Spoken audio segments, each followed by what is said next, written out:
What if I say Bhagavad Gita is just a manipulation by Shri Krishna? Now think about it. At Kurukshetra, 18 million soldiers were standing ready. But Arjun, the greatest warrior at that time, looked across and put down his bow and started crying saying, I cannot kill my own family. Now at this point, maybe Shri Krishna could have a choice. He could say, your call. But he didn't. He talks for 18 chapters, 700 verses, like the longest pep talk in human history. And by the end, Arjun picks up the bow, starts the war, and 18 million people dies. But here's the question nobody asks. Who benefited from that war the most? See, not Arjun, because he spent the rest of his life broken.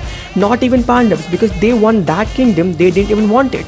But Shri Krishna, because Shri Krishna is not just a Sarathi.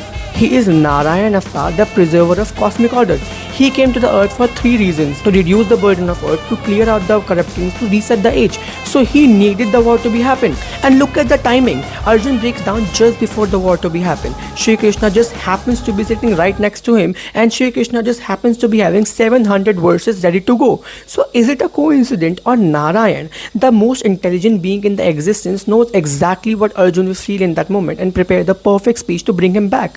Because here what's the wildest part is, Shri Krishna already knew the outcome. He already knew who would live and who would die. He himself told Arjun that these warriors are already dead. I have already decided, you are just an instrument. So Arjun was not really choosing. He was being guided by that God who knew already the answers. So is that the Gita is the most sacred gift ever given to the mankind, or was it the most intelligent move ever made by a God who needed the war to be happen? See, I am not saying Shri Krishna was wrong and he needed the war to be happen. I am just saying maybe doing the right thing and being calculated about it are not the always two different things.